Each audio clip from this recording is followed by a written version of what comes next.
सर्वप्रथम सर्व स्वामी भक्तांचे पुन्हा एकदा खूप खूप मनापासून स्वागत आहे. पूर्वपुण्य होती गाठी म्हणून घडल्या या गोष्टी, झाली स्वामी राजभेटी वरण भाग्यतयाचे या वाक्यांची प्रचिती देणारा या ताईंचा सुंदर असा अनुभव बघणार आहोत. आजचा संगीता नांदे या ताईंचा जो अनुभव आपण ऐकणार आहोत तो ऐकल्यानंतर प्रत्येक स्वामी भक्तांना स्वामींची खूप मनापासून सेवा करू वाटणार आहे आणि जे सेवेत नाही ते देखील सेवेकरी बनणार आहे. चला तर मग या सुंदर अशा अनुभवाला या ताईंच्या शब्दात आपण सुरुवात करूया. तत्पूर्वी तुम्ही जर आपल्या चॅनलवरती नवीन असाल तर सबस्क्राईब करायला विसरू नका, कारण असेच रोज स्वामी आईंचे नवीन नवीन अनुभव या चॅनलवरती येत असतात. ताई म्हणतात, सर्वप्रथम सर्वांना श्री स्वामी समर्थ. माझ्या जीवनाचे सूत्रधार असलेले या ब्रह्मांडाचे चालक मालक पालक भगवान श्री स्वामी समर्थ महाराज यांना कोटी कोटी प्रणाम. स्वामी भक्तांनो, मी एकच सांगू इच्छिते की मला न माय न बाप बंधू, आत्मसोयरा सखा तू दीनबंधू, तुझा मात्र आधार या लेकराला, समर्था तुम्हा विन प्रार्थो कुणाला.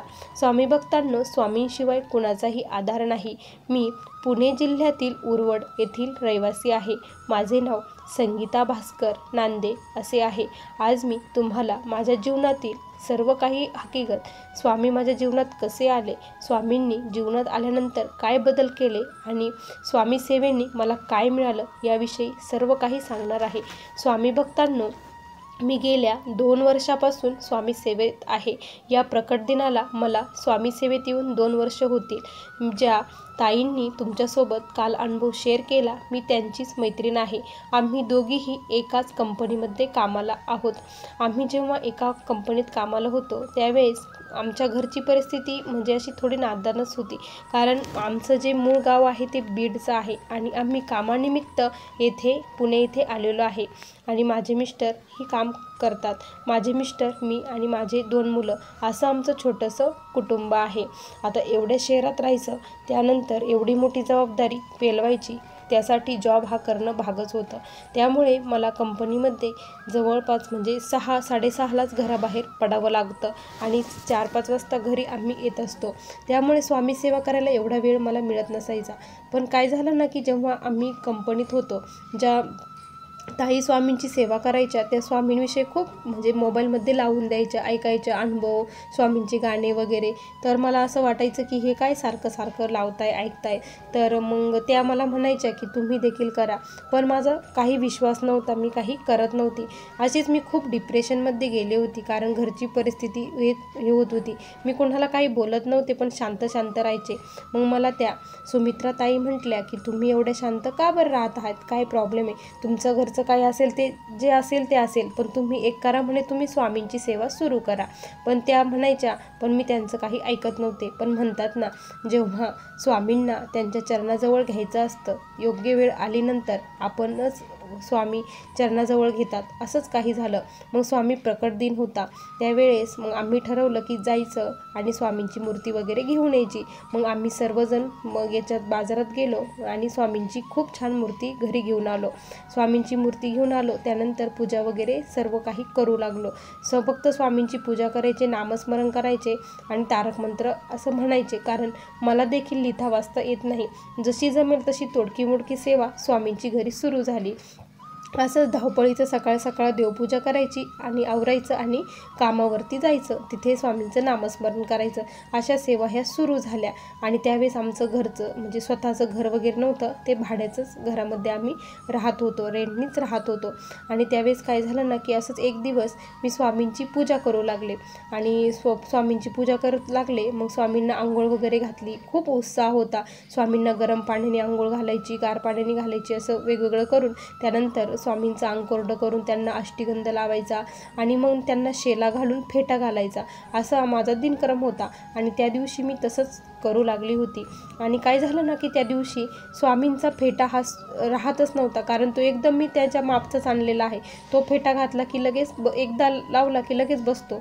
पण त्या दिवशी म्हणजे मी लावला की तो लगेच खाली पडायचा, लावला की लगेच खाली पडायचा. असं 3-4 वेळेस झालं. तर मी मनातच काय म्हणते, आपण जसं आपल्या बाळासोबत बोलतो तसं मी स्वामींसोबत बोलले. स्वामी, आज तुम्हाला फेटा घालून घ्यायचा नाही आहे का, असं मी स्वामींना म्हटले.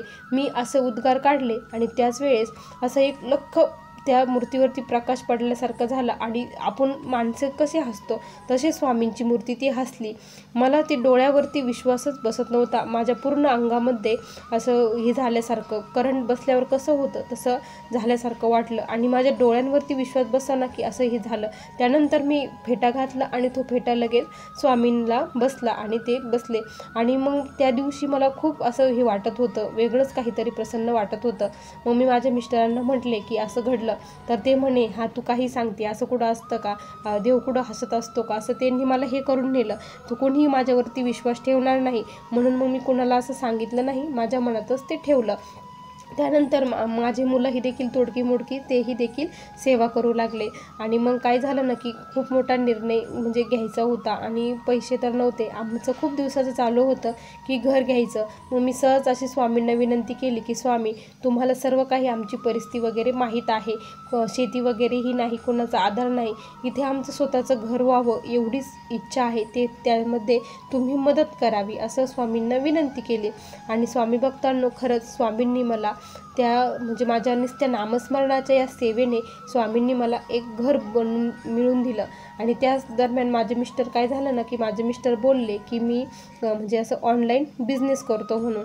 आणि मग मी त्यांना म्हटलं की एक काम करा, म्हटलं तुम्ही हे ऑनलाईन बिझनेस म्हणजे करता आहे ते चांगलं आहे, पण एकदाच फक्त स्वामींना तुम्ही सांगा, म्हटलं बघा, म्हटलं स्वामी तुम्हाला काहीतरी प्रचिती देतील असं मी म्हटलं. आणि माझे मिस्टर तुम्हाला सांगते, कधीही कुठल्याही देवाला न मानणारे, कोणत्याही देवापुढे न झुकणारे असे व्यक्ती होते. पण मग त्यांनी मी असं म्हटल्यानंतर मग ते स्वामींना मुजरा केला आणि स्वामींना म्हटले की मी बिझनेस चालू करत आहे, तर याच्यामध्ये मला यश द्या. माझे मिस्टर ऑनलाईन रिलायन्स अमृत ज्यूस हा बिझनेस करू लागले आणि त्यांना इतका त्याच्यामध्ये नफा होऊ लागला ना, त्यांना खूप नफा त्याच्यात मिळू लागला. आणि ते देखील म्हणू लागले, खरंच ग तुझे स्वामी आहेत आणि स्वामींनी हे सर्व केलं आहे. आमचे स्वामींनी घर देखील झाले, त्यामुळे आमचे घराचे हप्तेही जाऊ लागले. त्याचबरोबर माझे दोन्ही मुलं हे कम्प्युटर इंजिनिअरिंगला ॲडमिशन त्यांचं आहे, त्यांचाही खर्च सर्व काही हे होऊ लागलं. सर्व व्यवस्थित स्वामी कृपेने चालू होतं. माझी मुलगीने अक्षरशः स्वामींचे पारायण मिठाचं काही न खाता तिनं पारायण केले आणि तिचे फर्स्ट इयरचे सर्व विषय हे ऑल क्लिअर सुटले. तिचीही खूप स्वामींवरती भक्ती आहे. असेच दिवस चालू होते. मग मला काय झालं की ती कंपनी सोडायची होती आणि दुसऱ्या कंपनी जॉईन करायची होती. मग मी ती कंपनी सोडली आणि दुसरी कंपनी जॉईन केली. आणि दुसरी जी कंपनी जॉईन केली ना, तिथे मोबाईल फोन अलाउड नव्हता, मोबाईलवर काही ऐकायचं नव्हतं. त्यामुळे माझी पूर्णपणे स्वामी सेवा ही बंद झाली. जेवढं नामस्मरण करेन तेवढीच सेवा घडत होती, बाकीची जी काही सेवा होती ती पूर्णपणे बंद झाली. त्यामुळे तिथे जेव्हा मी कंपनी सोडली आणि दुसऱ्या कंपनीत गेले ना, तेव्हा स्वामी भक्तांनो मी खूप आजारी पडू लागली. म्हणजे सारखी आजारी असायची. दवाखान्यात प्रत्येक डॉक्टर रिपोर्ट केले, पण सर्व रिपोर्ट नॉर्मल येत होते, कुठेच काही नव्हतं, कुठेच फरक पडेना.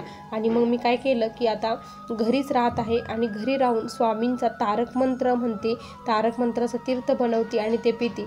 जेव्हापासून तारक मंत्राचं तीर्थ सुरू केलं तेव्हापासून खूप सारे बदल झाले आणि माझी जी प्रकृती आहे ती आता एकदम व्यवस्थित झालेली आहे. स्वामी भक्तांनो, एकच सांगू इच्छिते, खरंच अंतःकरणापासून स्वामींना हाक मारले ना तर स्वामी वेळोवेळी आपल्या मदतीला धावून येत असतात. माझ्या जीवनातील सर्वात मोठा जो काही अनुभव असेल तो म्हणजे माझे मिस्टर स्वामींना मानायला लागले आणि ते आज कुठेही जाताना सर्वप्रथम स्वामींना मुजरा करतात, स्वामींना सांगतात, तेव्हाच घराबाहेर निघतात, त्याशिवाय निघत नाही. ते देखील मनातल्या मनात स्वामींचं नामस्मरण करतात. आमच्या घरामध्ये स्वामी आल्यापासून खूप सारे बदल झाले. आज आमच्या जीवनात जे काही आहे, आमची माय बाप बंधू सखा सर्व काही स्वामी आहे. स्वामींशिवाय या जगात दुसरं कोणीच नाही. खरंच माझी खूप म्हणजे खूप स्वामींना आता एकच कळकळून विनंती आहे, जोपर्यंत या जीवामध्ये जीव आहे तोपर्यंत त्यांच्या चरणाचा दास बनवून ठेवावं. कधीही लांब जाण्याची बुद्धी देऊ नये. आमच्याकडून निरंतर त्यांच्या चरणाची सेवा करून घ्यावी. स्वामी भक्तांनो, असा मला आलेला हा स्वामींचा अनुभव होता. श्री स्वामी समर्थ. बघा स्वामी भक्तांनो, किती सुंदर अनुभव होता या ताईंचा. तुम्हाला या ताईंचा अनुभव कसा वाटला नक्की कमेंटमध्ये कळवा. पुन्हा भेटूया अशा सुंदर अशा अनुभवासोबत. तोपर्यंत सर्व स्वामी भक्तांना श्री स्वामी समर्थ. जय जय स्वामी समर्थ. श्री गुरुदेव दत्त.